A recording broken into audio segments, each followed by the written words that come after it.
కవిత BRS ను ఆపేదిలా ఆమె party సంక్షిప్త నామంపై సో బీఆర్ఎస్ లో గుబులు. సో ఇప్పుడు కవితకు టిఆర్ఎస్ అనేటువంటి ఆ యొక్క సంక్షిప్త నామం కనుక వస్తే 100% బీఆర్ఎస్ పార్టీకి ఇబ్బందికర పరిస్థితి. ఎందుకంటే టీఆర్ఎస్ ఆల్రెడీ జనాల నోళ్ళలో నానినటువంటి పేరు. బీఆర్ఎస్ అనడానికి ఎవరు ఇష్టపడరు. ఇప్పటికి కూడా టీఆర్ఎస్ టీఆర్ఎస్ టీఆర్ఎస్ అంటారు తప్ప ఊళ్ళలో బీఆర్ఎస్ అనరు. ఇప్పుడు టీఆర్ఎస్ పార్టీ కనుక నామకరణం చేసి మీరు గ్రౌండ్లో కనుక కవిత దిగితే 100% బీఆర్ఎస్ పార్టీకి ఓటు బ్యాంకు కొంత గండి పడేటువంటి అవకాశం అయితే ఉంటుంది. 100 ఇప్పుడు గుర్తు కూడా టీఆర్ఎస్ పార్టీ దాని గుర్తు కారు రిలేటెడ్. ఇప్పుడు బీఆర్ఎస్ పార్టీకి టీఆర్ఎస్ వచ్చింది.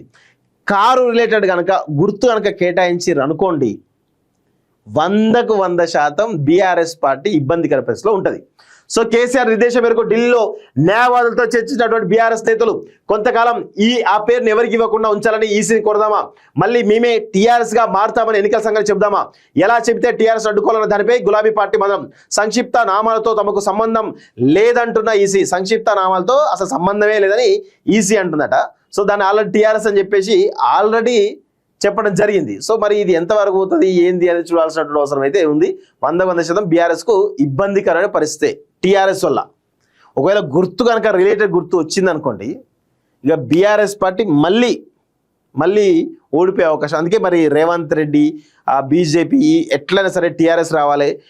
కారు సంబంధించిన రిలేటెడ్ గుర్తు వస్తే 2000-3000 ఓట్లు గల్లంత అయ్యే అవకాశాలు ఉంటాయనేది చాలా స్పష్టంగా అర్థమవుతోంది. సో కల్వకుంట్ల కవిత ఇటీవల తెలంగాణ రాష్ట్ర సేన టీఆర్ఎస్ పేరుతో ఏర్పాటు చేసిన కొత్త రాజకీయ పార్టీ బీఆర్ఎస్ నేతలో గుబులు రేపుతున్నట్టు తెలుస్తుంది. ఎందుకు అంటే ఏదో కవిత పెద్ద ఎత్తున బీఆర్ఎస్ పార్టీని ఓడిస్తుంది అనేది కాదు. బీఆర్ఎస్ పార్టీ ఓటు బ్యాంకులో 1000-2000 ఓట్లు గండి కొడితే అవి ఆ సీట్ల ప్రభావం మీద పడేటువంటి అవకాశం ఉంటుంది. అనేక సీట్లలో పడేటువంటి అవకాశం ఉంటుంది. కాబట్టి ఈ టీఆర్ఎస్ అనే దాని మీద కొంత గందరగోళ పరిస్థితి నెలకొన్నాయి. కవిత పార్టీ పేరు పొడి అక్షరాల్లో టీఆర్ఎస్ అని ఉండడమే ఇందుకు కారణం. తెలంగాణ రాష్ట్రపతి పేరు భారత రాష్ట్రపతిగా మార్చాక పార్టీకి వరుస ఓటర్లు ఎదురవుతున్నాయని తిరిగి టీఆర్ఎస్గా మారుదామని గులాబీ పార్టీలో చర్చ జరుగుతున్న సమయంలోనే ఆ పేరును కవిత తన పార్టీకి పెట్టుకున్నారు.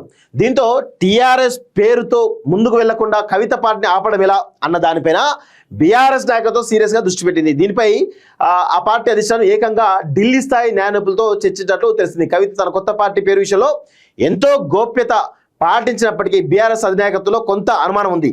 టీఆర్ఎస్ అనే సంక్షిప్త నామంతోనే కవిత పార్టీ ఉంటుందని ఆ పార్టీ ప్రకటన కొద్ది రోజుల ముందే బీఆర్ఎస్ పసిగట్లో సమాచారం. అందుకే దీనికి అడ్డుకట్ట వేయగలమా, ఎన్నికల సంఘం వద్ద ఆపగలమా అన్న అంశంపై న్యాయ నిపుణులతో మొత్తం చర్చించాలని బీఆర్ఎస్ పార్టీ కేసీఆర్ చెప్పంగానే హరీష్ రావు హుటాహుటా ఢిల్లీకి పోయి కాళేశ్వరంతో పాటు దీనిపైన కూడా చాలా సీరియస్గా డిస్కస్ చేసినట్టుగా తెలుస్తోంది.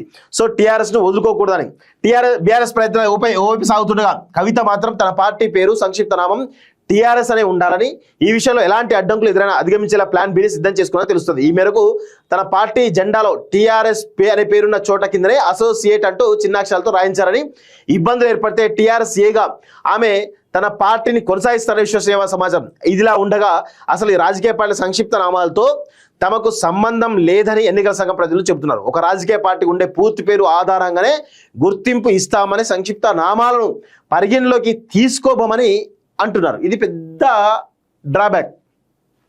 ఒకవేళ ఎన్నికల కమిషన్ కనుక ఈ సంక్షిప్త నామాల విషయంలో మాకు సంబంధం లేదు అని ఒకవేళ బీఆర్ఎస్ పార్టీ టీఆర్ఎస్ పార్టీ ఇంకా ఈ పెట్టొద్దని రిక్వెస్ట్ చేయగలిగితే అది యాక్సెప్ట్ చేస్తుందా లేదా అనుకుంటే ఒక పెద్ద బాంబు వెలిచింది. అసలు సంక్షిప్త నామాలతో మాకు సంబంధం లేదని ఎలక్షన్ కమిషన్ చెబుతుంది. అంటే దీన్ని బట్టి మీకు ఏమర్థమవుతుంది? 100% బీఆర్ఎస్ పార్టీ ఒకవేళ రాబోయే ఎన్నికల రోజులుగా ఇప్పుడు ఆల్రెడీ కవిత అంత ఈజీగా కాదు టీఆర్ఎస్ పార్టీ తోటి జనాల్లో ఫుల్ ఫ్లెడ్జ్గా పాదయాత్ర చేస్తుంది. పాదయాత్ర చేసి టీఆర్ఎస్ను మళ్ళీ జనాల్లోకి తీసుకెళ్లే ప్రయత్నం చేస్తూ ఉంటుంది. దీనివల్ల బీఆర్ఎస్ పార్టీ ఓటు బ్యాంకు కంప్లీట్గా ఒక 2-3 వేల ఓటు బ్యాంకు అటు ఇటు అయ్యేటువంటి అవకాశాలు అయితే ఉంటాయి. అదే ప్రధానంగా కనబడతా ఉంది. అది బీఆర్ఎస్ పార్టీకి ఇబ్బందికర పరిస్థితి క్రియేట్ చేసేటువంటి అవకాశాలు అయితే చాలా స్పష్టంగా కనబడతా ఉన్నాయి. కాళేశ్వరం ప్రాజెక్టుపై జస్టిస్ బీసీ ఘోషించిన నివేదికపై హైకోర్టులో తమకు ప్రతికూలంగా తీర్పు వస్తే సుప్రీంకోర్టులో అప్పీల్ చేసేందుకేనని న్యాయ నిపుణులతో చర్చించేందుకే ఢిల్లీ వెళ్ళామని హరీష్ రావు బృందం పర్యటన సందర్భంగా చెప్పింది. కానీ దాంతోపాటు వారి పర్యటన అసలు ఉద్దేశం కవిత ప్రకటించే పార్టీ పేరు దాని సంక్షిప్త నామం టీఆర్ఎస్ ను అడ్డుకోవడానికి ఏం చేయవచ్చన్న దానిపై చర్చించేందుకని సమాచారం. టీఆర్ఎస్ అనే సంక్షిప్త నామాన్ని 10 ఏళ్ల పాటు మరే పార్టీ ఇవ్వవద్దంటూ ఎన్నికల సంఘాన్ని కోరితే ఏమవుతుందన్న కోణంలో వారు చర్చించినట్టు తెలిసింది. అయితే ఇలా కోరడం చెల్లుబాటు కాదని, కోరిన ఎన్నికల సంఘం ఒప్పుకోదేమన్న అనుమానాలు కూడా వ్యక్తమవుతున్నాయి. దీంతో బీఆర్ఎస్ ను మళ్ళీ టీఆర్ఎస్ గా మారుస్తామని, సంక్షిప్త నామాన్ని ఇంకెవరికి ఇవ్వకుండా ఉంచాలని అడగాలన్న అభిప్రాయం వ్యక్తమైందని అంటున్నారు.